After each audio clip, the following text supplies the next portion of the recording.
Obrigado. Boa noite, meus caros. É uma alegria e um prazer retornar a essa tarefa. E hoje, de modo especial, me foi pedido um tema que é absolutamente caro, tá? É uma das coisas mais importantes que eu conheci ao longo da vida e que mudou a minha vida. Agora, no dia 18, próxima sexta-feira, nós estamos comemorando, o mundo comemora 168 anos de publicação do Livro dos Espíritos. Alguém que não tenha conhecimento do que está exposto nele poderá dizer assim, grande coisa, né? Todos os dias se publicam milhares de livros. É verdade. Todos os dias se publicam milhares de livros, mas nem todos têm sequer um pedacinho da importância deste livro. E é porque ele marca um período absolutamente novo no pensamento humano. Ele oferece um esclarecimento sobre a natureza de cada um de nós, a nossa relação com a natureza do mundo, com o Criador e com o nosso futuro.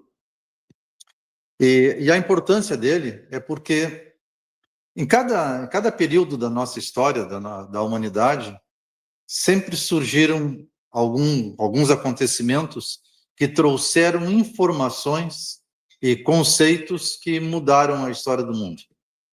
Nós podemos lembrar como talvez um dos primeiros, e para cada um de nós, de acordo com a formação religiosa que cada um teve desde a infância, todos nós conhecemos a Bíblia, né? E a Bíblia, ela, independente da avaliação religiosa que se faça dela, toda e qualquer pessoa que a conheça minimamente vai reconhecer que ali se estabeleceu um marco diferencial para a humanidade, onde, através especialmente daquele evento, né, onde Moisés recebe as 10 leis morais da humanidade, naquele episódio que, segundo a contagem da Bíblia, o próprio Criador teria transmitido para ele através das tábuas da lei. Por que é importante a Bíblia em face de qualquer orientação religiosa ou filosófica que se tenha? É que pela primeira vez na história da humanidade, um povo adotou um conhecimento religioso, entendendo que só podia existir no universo um único Deus, um Criador para a humanidade, e que este Criador apresentou para cada ser humano uma norma de conduta, que são os 10 mandamentos que todos nós conhecemos até hoje. E, com certeza, cada um de nós não tem nada a reparar em nenhum daqueles mandamentos. Todos eles têm um sentido moral muito importante. Emmanuel tem uma frase, Emmanuel, o mentor espiritual do Chico Xavier, ele tem uma frase onde ele diz que a Bíblia foi um apelo do homem, né, de nós todos, ao Criador, tá? Tentando entender a posição de cada um no mundo. Mas Emmanuel complementa que, assim como a Bíblia foi um apelo do homem a Deus, o Evangelho de Jesus foi a resposta de Deus ao homem, respondendo aquele apelo onde cada um de nós, cada ser humano, precisa intimamente saber o que eu estou fazendo aqui, da onde eu surgi, qual é o meu papel neste mundo e para onde eu vou, porque todos nós sabemos que o corpo de cada um é perecível, tem um prazo de validade, variável para cada um, mas inevitável. E o que acontece depois disso? O que aconteceu antes de eu surgir neste mundo? Qual é a razão, objetivo de eu estar aqui? Por que algumas pessoas têm uma vida longa e uma vida agradável, bela, com um acúmulo constante de prazeres, de alegrias, de beleza, e outros têm vida também, às vezes longa, mas plena de dor, de sofrimento, de tristeza, de angústias. Qual é a razão para tudo isso? Será que existe alguma roleta no espaço onde cada um recebe, por pura sorte, alegrias ou tristezas? É uma pergunta constante, desde que o homem começou a se entender como um indivíduo diferente do restante da criação. Quando o ser humano começa a raciocinar, ele começa a fazer esse tipo de pergunta. Porque é uma coisa muito elementar, né? Tentar entender por que este mundo é tão diferente, considerando as condições de cada um. A primeira tentativa organizada de dar uma resposta para isso tudo foram aquelas religiões antigas, né? Onde cada efeito da natureza se tornou uma divindade, mas não dava resposta nenhuma, porque só dizia que deveria existir alguma coisa que fazia o sol nascer todos os dias e se pôr à noite, e no outro dia ele renascer de novo. Então devia ser alguma inteligência diferente, sobrenatural, que cuidava disso, assim como cuidava de todo efeito da natureza. As religiões primitivas diziam isso, mas não davam resposta, só dizia que existiam esses poderes diferentes, sem resposta nenhuma para as angústias. Lá na Grécia, surge a primeira forma organizada de pensar uma maneira humana de tentar entender os problemas da vida. Foi a filosofia. A palavra filosofia, ela significa, na língua grega antiga, amor pela sabedoria. Tentar entender aquilo que acontece. Né? Buscar a sabedoria, que é o entendimento sobre o mundo. E a filosofia, amparada desde o tempo de Sócrates, o filósofo mais importante da história da humanidade, ele tentava descobrir, pelo raciocínio, pela lógica, né, pela discussão consigo próprio, às vezes, por que a vida se apresentava da forma que se apresenta para cada uma das pessoas. E aí tem uma coisa muito interessante. Sócrates conversava com o que ele chamava seu daimon, que depois, em português, aliás, significa demônio, mas para ele significava espírito. Ele conversava com um espírito que ele achava que era amigo dele. Ele conversava em ocasiões próprias, quando ele jejuava, quando ele, no final de tarde, o sol estava se pondo, ele conseguia conversar. Ele falava e ele dizia que ele sentia dentro da cabeça dele uma resposta. Ele procurava também um santuário na cidade de Delfos, o oráculo de Delfos, onde ele fazia também algumas perguntas, e lá um sacerdote que dizia que estava interpretando a mensagem de um espírito que falava naquele lugar, né, naquele santuário, dava algumas respostas para ele. E Sócrates começa a desenvolver essa forma de pensar, estabelecendo alguns princípios. Que existiam seres que ele chamava de sobrenaturais, que eram esses espíritos, que existia uma ordem no universo. Então ele dizia que não existia acaso, nem coincidências. Existe uma ordem. Alguma inteligência diz que as coisas devem ocorrer da forma que são. Então ele chegou à conclusão que o grande conselho que esses espíritos davam a ele, e ele transmitia para os seus alunos, era: conhece-te a ti mesmo. Porque ele dizia que cada um de nós poderia agir no mundo como se fosse um daqueles espíritos que davam informações para ele. Mas isso ficou no campo da filosofia, de algumas pessoas que tentavam compreender o mundo. No lado religioso formal, nós temos a religião dos judeus, né, que até hoje existe e está espalhado pelo mundo, com vários seguidores, baseado neste código dos 10 mandamentos e naquelas informações do dia a dia que os profetas judeus estabeleceram. Depois, há 2000 anos, lá no povo judeu, nasce Jesus, na cidade, lá em Nazaré, que foi interpretado por alguns naquela época como mais um profeta trazendo a palavra de Deus, que era esta interpretação do judaísmo. Mas o que Jesus nos trouxe de importante foi que ele vivenciou aquilo que ele ensinava. Então ele apresentou para todos aqueles que conviveram com ele naquele período, e alguns anotaram as palavras dele, ele transmitiu, na verdade, um verdadeiro código de vida, né, que está resumido, né, naquela expressão, dizendo assim: eu devo fazer ao próximo aquilo que eu gostaria que fosse feito a mim. Né?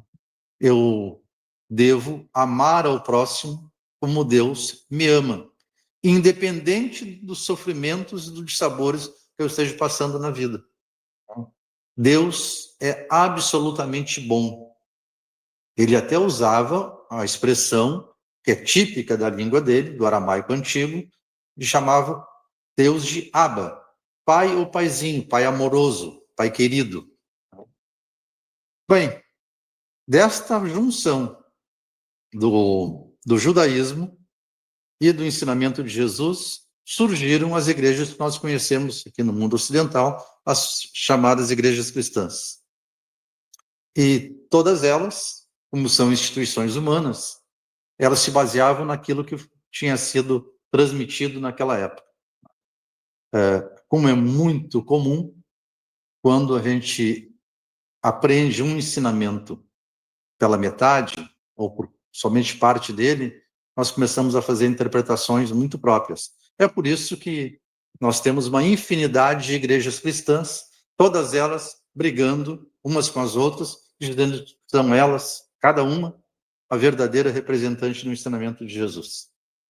Não, somos nós, né, em cada uma dessas igrejas. Mas há 168 anos atrás, surgiu um novo movimento que veio depois desaguar na publicação desse livro, onde o mundo espiritual, os demônios lá de Sócrates, os profetas dos judeus, o próprio Jesus, com seus auxiliares, começaram a se comunicar diariamente com uma quantidade enorme de pessoas no mundo inteiro. Kardec, neste momento, que é como nós conhecemos como o autor deste livro, né, apesar dele dizer que ele não é autor de coisa nenhuma, era um professor na França, né, professor Rivail, que adota o pseudônimo de Allan Kardec depois de ter reunido as informações de milhares de espíritos que se comunicaram com milhares de pessoas. Ele começa investigando uma quantidade muito grande, 50 cadernos completos de anotações, reunidos por membros da Academia de Ciências da França, que reuniram informações colhidas de manifestações espirituais. Ele organiza tudo isso e começa a conversar com espíritos através de duas meninas, da família Baudin, duas meninas, uma de 14 e outra de 16 anos, que transmitiam para ele informações ditadas por espíritos. E aí uma coisa importante, ele relata isso no Livro dos Espíritos. Ninguém imaginava, há 168 anos atrás, que espíritos se comunicavam. As igrejas diziam que alguns santos eram capazes de se comunicar, mas espíritos comuns, de pessoas comuns, ninguém pensava nisso. Mas estas inteligências que se comunicaram através dessas meninas e depois de milhares de outras pessoas, se identificaram como espíritos, dizendo: sou um espírito, já vivi aí na Terra como vocês, fui fulano de tal, e estou nessa situação. Alguns se apresentaram com muita sabedoria, dando muita informação importante, outros debochando daquilo que era feito, daquilo que era dito, alguns dando ensinamentos, outros dando esclarecimentos, e Kardec, o professor Rivail, como era membro da Academia de Ciências, então ele tinha sido formado como um cientista, ele resolveu examinar essas informações sobre o método científico, o método racional, o mesmo que fez surgir a filosofia, há milhares de anos atrás. Então, ele partiu do seguinte princípio: eu não conheço, não tenho como conhecer pessoalmente nenhum desses espíritos que se comunicam, porque eles vêm de 50 países diferentes, mandando carta relatando o que tinha acontecido. Ele disse: eu não tenho como enxergar o mundo onde esses espíritos vivem. Que ele denominou, porque era a palavra possível na época, de mundo espírita, ou mundo espiritual. Então ele pensou mais ou menos o que nós poderíamos pensar agora. Imaginemos nós que quiséssemos conhecer como são, por exemplo, os chineses. E não temos possibilidade de ir na China conhecer a China. Mas nós temos possibilidade de conversar com chineses, que eventualmente passariam aqui por Taquara, e a gente ia entrevistar cada um deles e perguntar para cada um deles como é a vida lá na China. Aí viria um médico chinês, um advogado chinês, um mecânico, um lavador de pratos, uma dona de casa, um estudante, um bandido, um sacerdote, enfim, milhares de chineses diferentes, cada um dizendo como é a vida lá na China. Aí nós teríamos uma ideia de como é a vida na China, depois de analisar tudo aquilo, porque se nós ouvirmos uma explicação de como é a vida na China de um único chinês, ele vai dar a opinião dele. É exatamente o que aconteceu com os criadores das religiões. Eles davam a sua opinião, a sua maneira de enxergar a realidade espiritual. É por isso que devemos nos lembrar com muita clareza: Jesus não criou nenhuma religião. Ele deu orientações morais para a humanidade. Os homens depois é que criaram as igrejas e as religiões.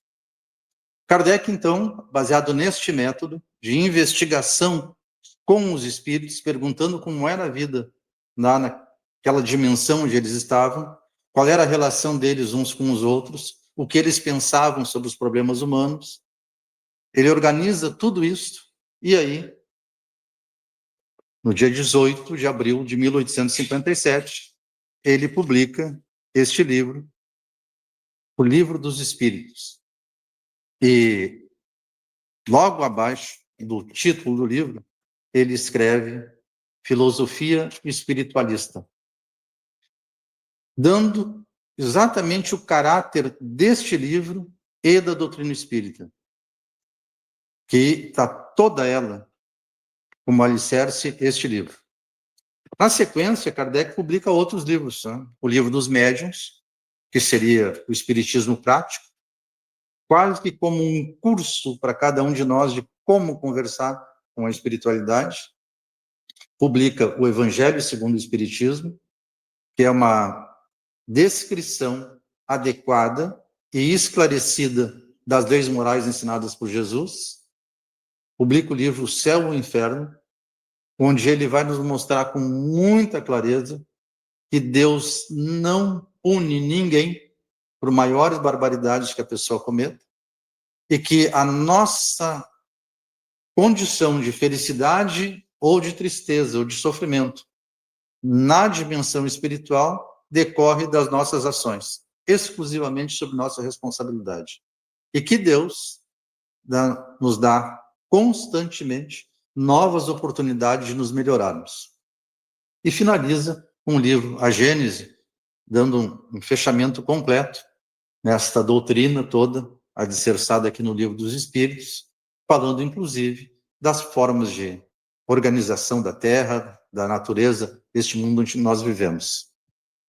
Mas o importante é que esses livros todos, eles só existem porque esclarece com um pouco mais de detalhes o que está aqui,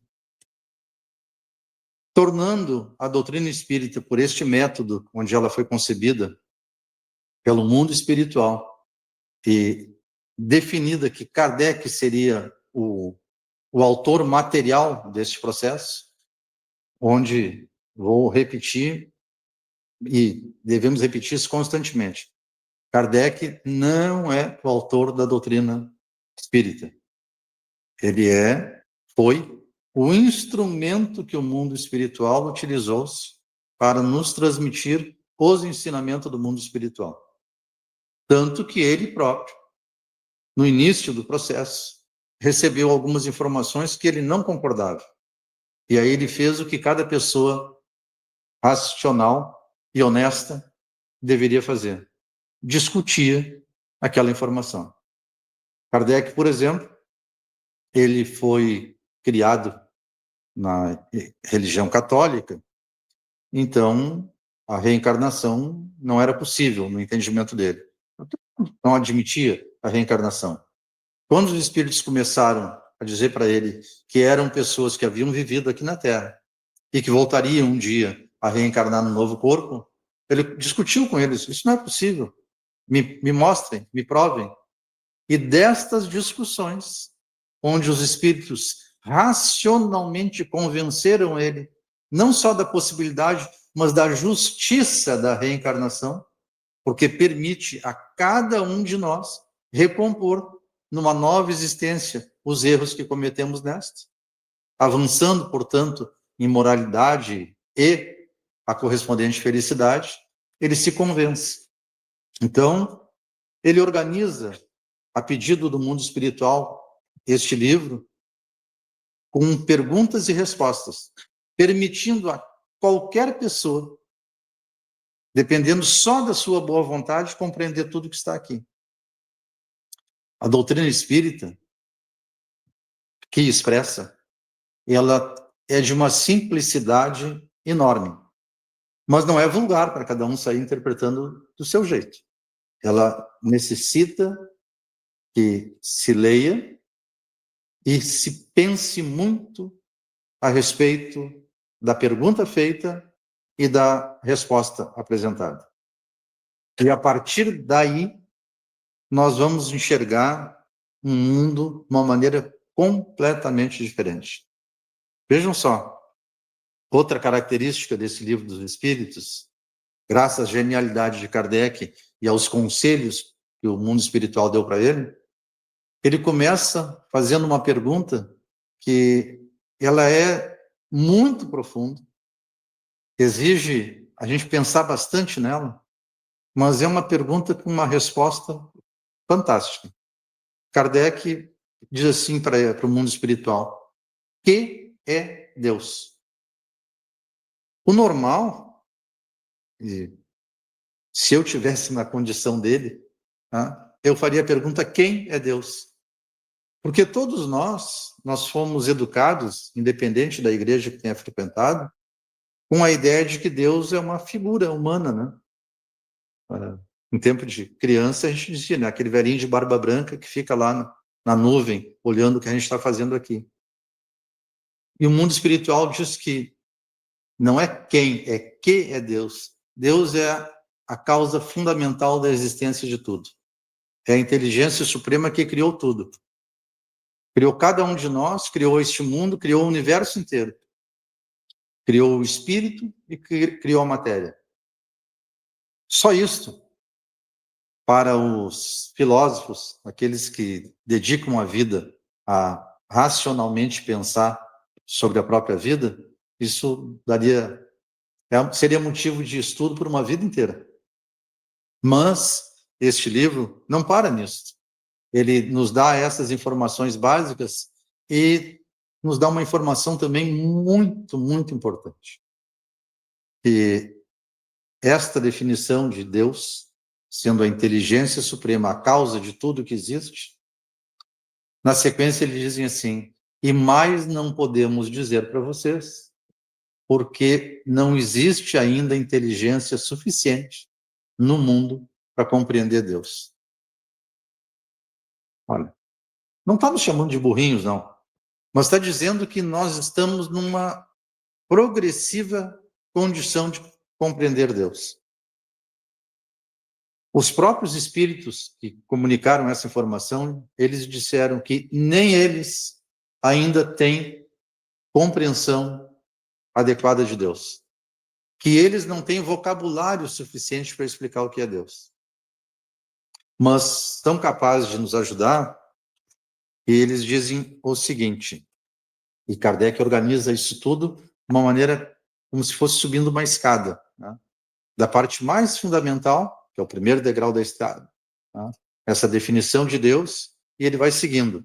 Ele passa depois a tratar dos princípios, elementos gerais do universo, a criação do espírito e criação do mundo material. Depois, ele fala dos espíritos, cada um de nós, que somos, cada um espírito absolutamente diferente de todos os outros, agora, temporariamente, cada um de nós vivendo no corpo que vive, na condição em que está. Nos informando também que essa é uma condição transitória. Somente estamos aqui, vivendo no corpo em que estamos agora, por um período determinado, mas a partir da dissolução desse corpo, porque como tudo que é matéria tem um prazo de validade, quando essa matéria deixar de ter vitalidade, nós continuaremos livres e nos entendendo ainda como indivíduos, capazes de, portanto, olhar para o nosso passado, enxergar o nosso desenvolvimento intelectual e moral até este momento e programar o nosso futuro. Nos informam ainda, né, que nós temos capacidade de nos comunicarmos. Nós que estamos vivendo num corpo físico, temos capacidade de nos comunicar com esses espíritos que estão vivendo nessa dimensão espiritual.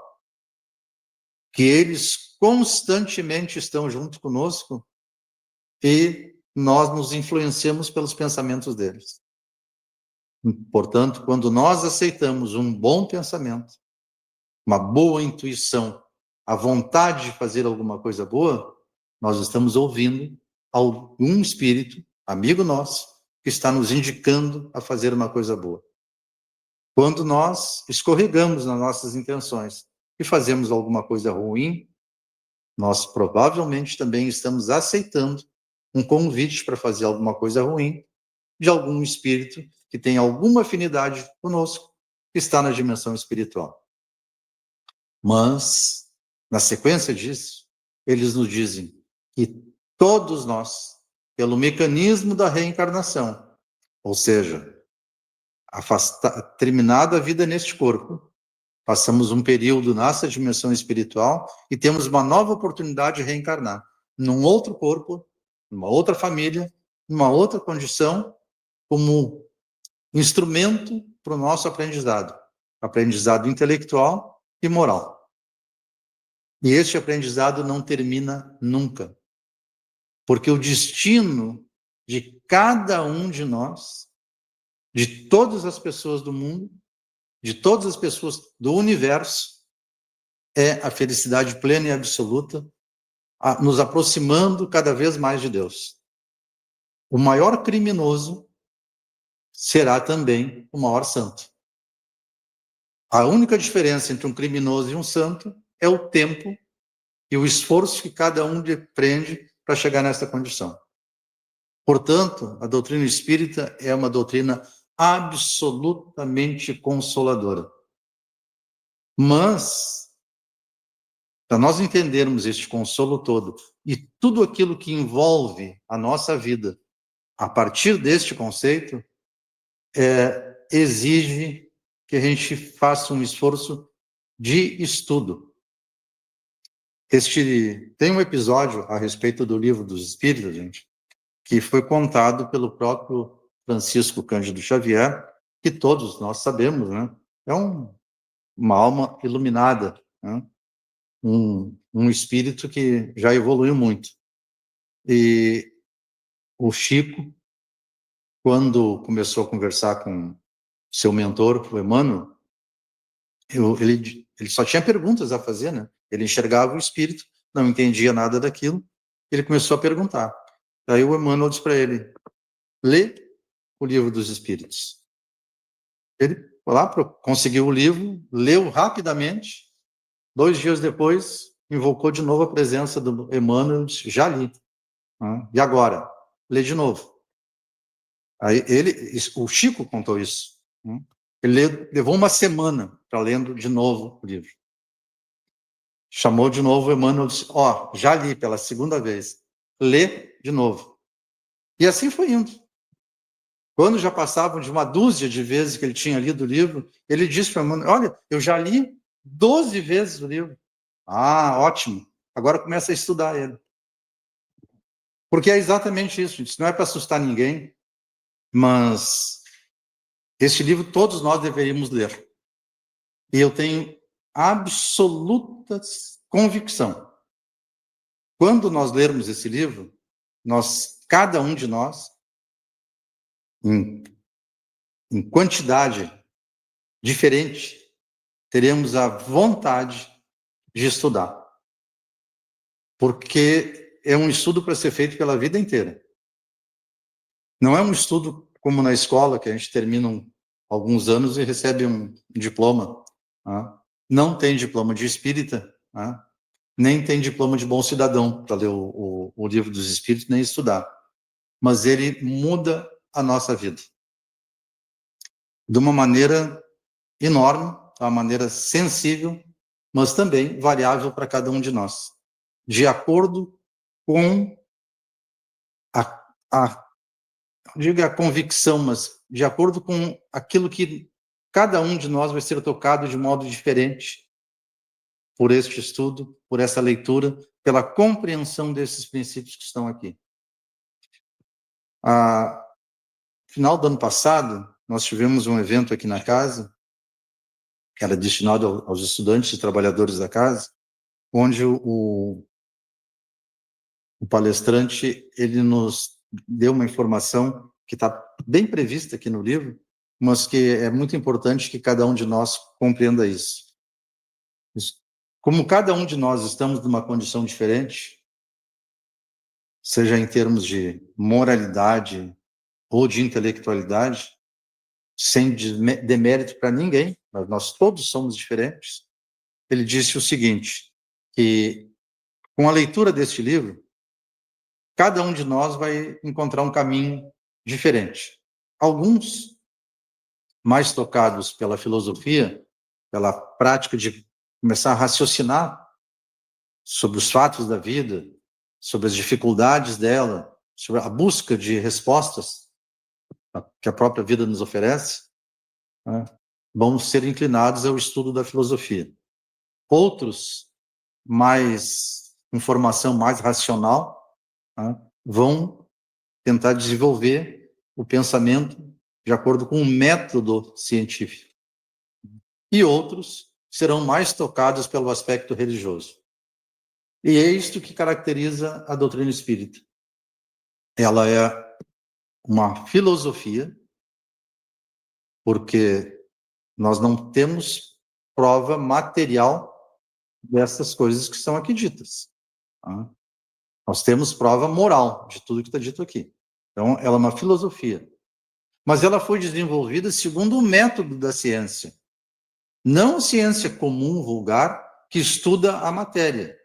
Mas o método da ciência foi o mesmo utilizado aqui. Então, dependendo da nossa disposição, nós voltaremos a esse olhar. E outros são mais tocados pelo aspecto religioso, sem transformar a doutrina espírita numa religião formal. Mas ela tem consequência religiosa individual para cada um. Porque religião significa a religação de cada um de nós, criaturas de Deus, com o próprio Deus, na medida que se desenvolve a inteligência e a compreensão. Este é o aspecto importante. É por isso mesmo que nós estamos aqui, não numa igreja, não num templo. Nós estamos numa sociedade civil, onde não existe hierarquia nenhuma, a não ser a direção desta sociedade, que é um aspecto civil, que a lei nos exige e recomenda, e nenhum de nós, os trabalhadores da casa, aqueles que começaram há uma semana e aqueles que estão aqui há várias décadas, ninguém tem precedência sobre o outro. Ninguém aqui é autoridade em espiritismo, mas todos nós somos estudantes permanentes de nós mesmos, auxiliados pela doutrina espírita. E este livro é o início dela. Segundo este autor aqui, Herculano Pires, que foi um dos tradutores do francês desta obra, tem várias pessoas se dedicaram a traduzir a obra, todas elas mantendo absoluta fidelidade ao original, mas ele diz que a doutrina espírita é a síntese, ou seja, o conjunto do conhecimento humano, todo ele aqui apresentado. Sobre o aspecto científico, eu quero dar uma informação que é muito interessante para quem gostar desse olhar. Nenhuma das informações, das afirmações trazidas até agora pela doutrina espírita foi desmentida pela ciência tradicional. O que existe é que alguns cientistas não concordam com o que está dito aqui, mas ninguém até hoje conseguiu provar que tenha alguma coisa errada dentro da doutrina espírita. Cada um de nós pode não concordar com algum aspecto, que é problema de cada um, mas até hoje nada foi contraditado pela ciência, nada foi contraditado pela filosofia. E a religião, no sentido puro de religião, de contato com o Criador, também nunca negou nada de nenhum dos princípios que estão aqui. As igrejas tradicionais cristãs não aceitam a reencarnação. Mas não aceitam porque não querem aceitar. Mas não conseguem provar que ela não existe. No meio espírita, aqueles que se dedicam ao estudo constante e ao trabalho constante na seara espírita provam que ela existe sim, porque desenvolvem uma faculdade natural do ser humano, que é a mediunidade, e conseguem conversar com os espíritos, como Kardec fez, como milhares de auxiliares deles fizeram, e que nos trouxeram esta informação constante. É por isso que tem sentido o título desse trabalho de hoje. O Livro dos Espíritos, 160 anos de luzes para a humanidade. Muito obrigado pela atenção.